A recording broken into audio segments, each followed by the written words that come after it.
So it seems that the Space Marines are finally here. We've got the Codex this week, confirmations on datasheets and divergent chapters, a new combat patrol set, and the return of the Desolation Squadron Brutalis Dreadnought. It's going to be a big week for those in power armor.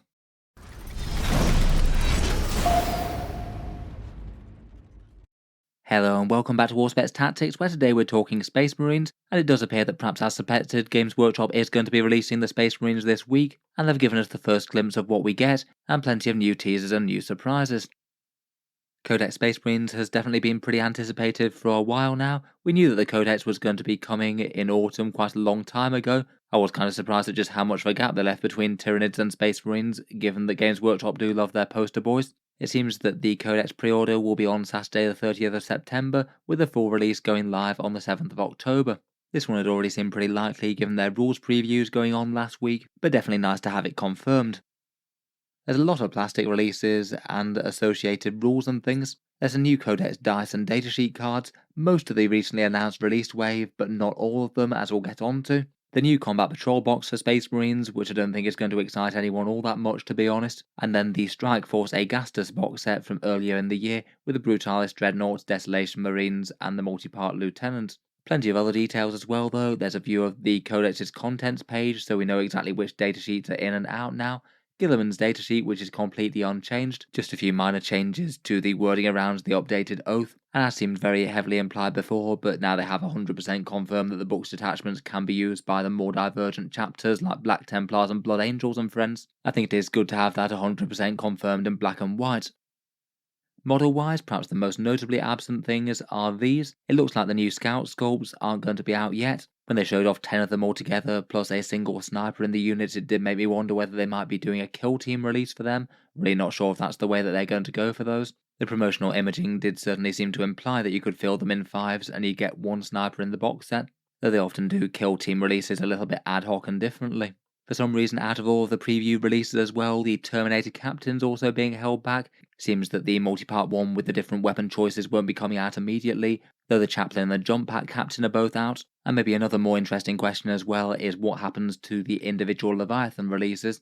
Same as for the Tyranids, there are a few things that appear in Leviathan that haven't translated into starter sets or anything, most notably the Ballistus Dreadnought, but also the Combi Weapon Lieutenant and the Apothecary Biologist for individual releases as well. And at least for the moment, it doesn't look like there's any imminent release of Infernus Marines in their own box set, not that I'm sure that they really need one to be honest, but Games Workshop did decide to release the Assault Intercessors separately, even after they'd come out in the starter sets and everything. Kind of feels like it's not impossible they might get something similar, given that they feel kind of analogous to them, but for 10th edition. Hopefully we won't have too long to wait for those, and given that they previewed them, fingers crossed they should be dropping in the not too distant future behind the Codex. Talking about the Codex, I thought it might be just worth mentioning that this means that as the Codex is coming out this week, then the online index will be going away at about that point when it drops. So if you wanted to download the PDF to make sure that you've got a saved copy of it, now might not be the worst time for that. I strongly suspect that Codex Space Marines will be very similarly following the pattern of Codex Tyranids. They have very minimal changes to the datasheets themselves, and it means that barring just a few changes that you might need to make note of, most of the index datasheets still function fairly well. It remains to be seen whether or not there'll be more changes for the Space Marine datasheets, though I'd kind of guess not. It does look like Warhammer is back online though, and about the right time. I don't know how fast that'll be updated for the new Space Marine Codex rules, but again I do feel like quite a lot of people will probably be going back to Warhammer now Games Workshop has got people used to free rules online now. But when codexes get released, that basically ceases to be the case for 10th edition at least. Getting into the releases proper though, and first up we have Codex Space Marines. At time of recording the prices aren't available, but I'll aim to follow this video up with one for prices sometime in the morning hopefully. In any case, the Space Marine Codex should be the same as the Tyranids, £35, €45 or $60. I guess theoretically this one is the one where you get the most Codex for your money. It's 216 pages, so a bit of a monster there. The Tyranids one was 120, but then Space Marines does have 93 datasheets in it, even if that is significantly cut down from the massive 123 that they had in the index. The new Space Marine Codex comes with the new and worse Oath of Moments. I must admit, not the most feel-good change that they've ever made in a Codex release to tweak the Army Special rule for the worse. I did kind of feel like the rule might have had some of its issues with just breaking the toughness chart a little bit for certain armies that rely on big durable units, but it's kind of hard to argue that it was overpowered or anything like that, given that it's really not Space Marines that have been dominating 10th edition so far. Otherwise, they've got the 7 detachments they've been previewing, the first company plus the chapter-specific ones, plus the miniature galleries, lore, crusade, and combat patrol rules.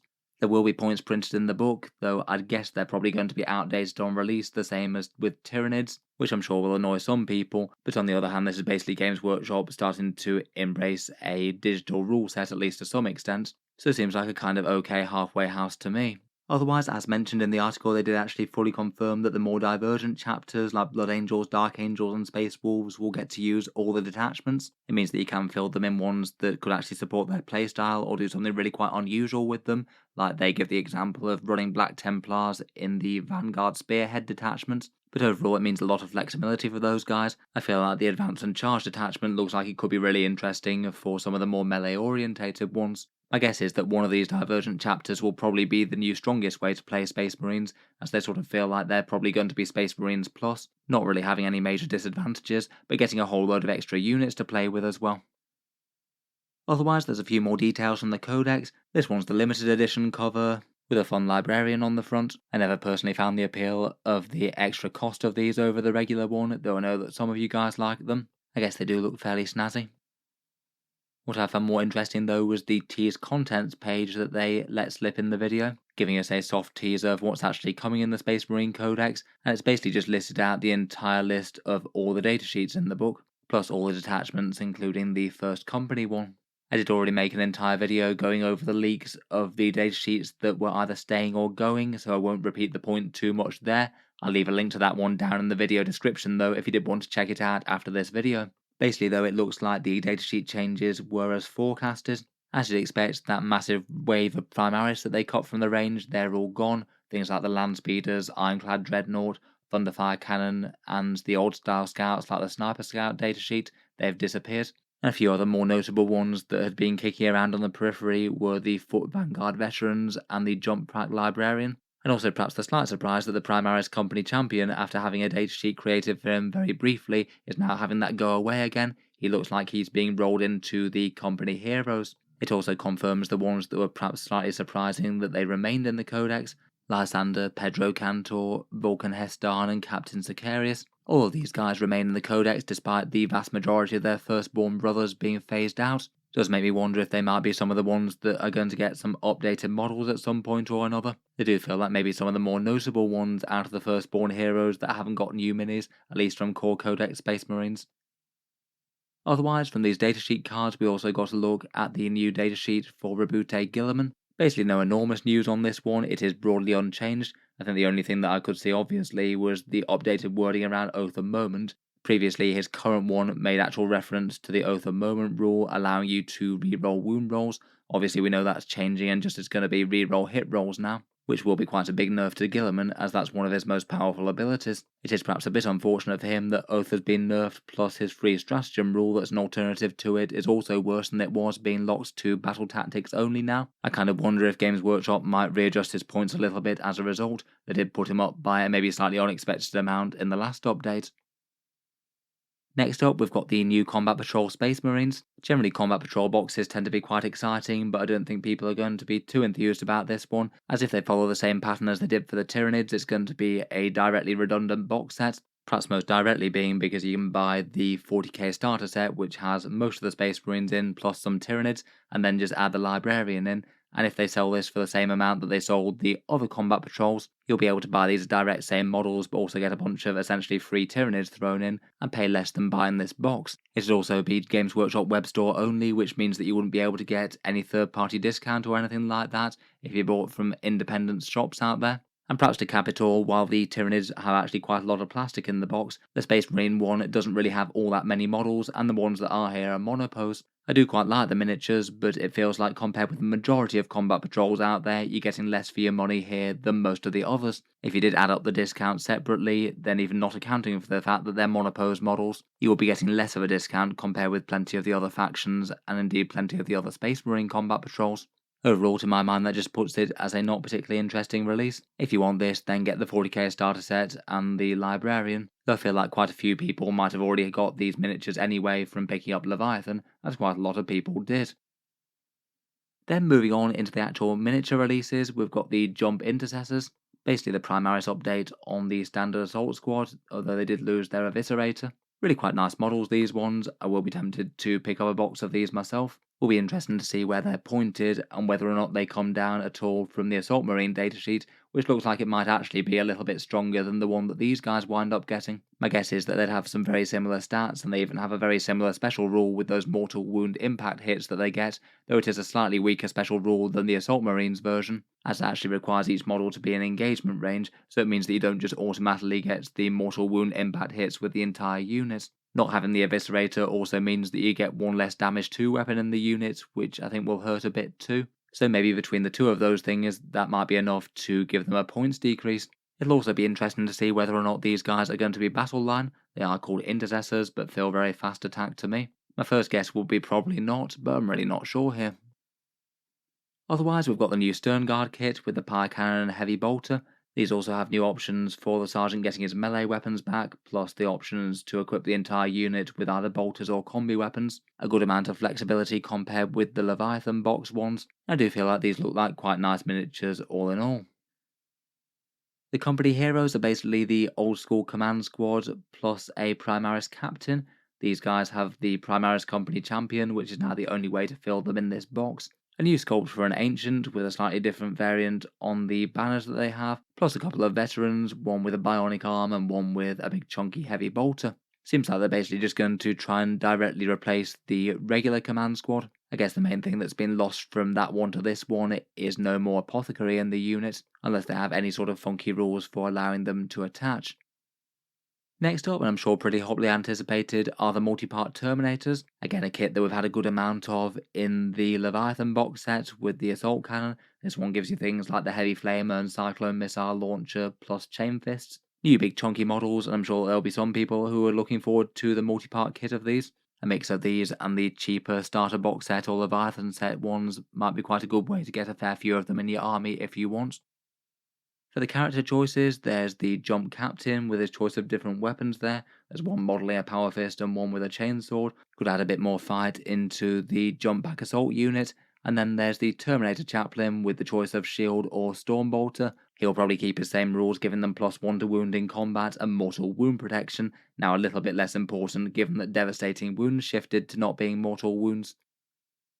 Otherwise, we've got the miniatures from the Strike Force Augustus box set. The Brutalis Dreadnought, I think, is one that a fair few people wanted to get their hands on. It's been weird having a bunch of these that have been on sale and then in people's armies, but a lot of people can't get their hands on them because they're not on full sale from GW yet. Good that they're finally putting that right. I still feel like he probably compares a little bit unfavourably with the Redemptor at his current points cost, even though he did go down a decent chunk. Then we've got everyone's favourite Nerf gun t-shirt cannon missile launchers with the Desolation Squad. Again, a unit that's been kind of important for the Space Marines for quite a lot of the last year, despite not having their kit officially released yet. They were kind of borderline broken in 9th edition, and then became the same for 10th edition, both times attracting some nerfs. I'll be interested to see whether or not the Desolation Squad datasheet is printed with the old squad size selection things. Games Workshop in their balance update limited them to just 5 in a unit, but I feel that that's likely to be a change that's happened since the Codex was printed. I wouldn't be too surprised to see that go up to the previous amount that they had before.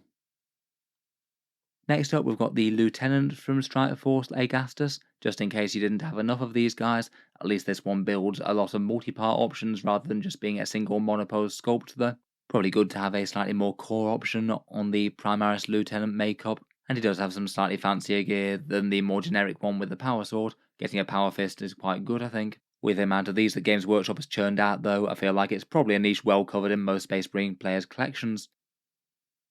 Then finally for supporting releases, we've got the dice and datasheet cards. The dice going for a fairly snazzy looking Ultramarines blue with the generic sort of Space Marine logo there. Fairly nice as faction specific dice go, I suppose. I think quite a lot of people generally like to have their chapter symbols though, depending on which chapter they collect. The datasheet cards have the datasheets but not the detachments on them, so it could be a sort of halfway house instead of picking up the codex if you wanted to, though you would need to find and record the actual detachment rules that you're using from elsewhere. Finally, it seems that their next run of the Leviathan mission deck cards has come back in. I believe that they'd sold out previously on the web store before this, but now they're doing a re-release of the mission deck, which is a good thing I think, seeing as it's kind of essential for playing games of 40k, even if you could often pick them up fairly cheaply second hand from the Leviathan box. Overall, definitely lots of excitement from the Space Marines though. I look forward to doing a follow-up video with the prices of these once we know them. I guess most of them will be going for their fairly standard character and squad prices, though we'll see if we get any surprises. In any case, let me know what you think, which of these you might be tempted to pick up or leave, and why. As always, look forward to hearing your thoughts and any other insights down in the comments. If you've enjoyed the video, then feel free to subscribe to Auspex Tactics, or certainly keep the regular 40k videos coming. I do tend to post new ones just about every day. Finally, if you've been enjoying all the videos on the channel, I would just like to mention that Auspex Tactics does have a Patreon page as well, and you can find that linked in the video description if you'd like to help support. Channel patrons do get a fair few advantages, seeing certain videos early, regular votes to see what sort of things happen next on the channel, and automatic entry into the regular prize giveaways with a chance to win some big model kits each month. If any of that sounds good to you, or you'd just like to help support, the link is down in the video description. In any case, a massive thank you for listening, and I'll hope to see you guys next time.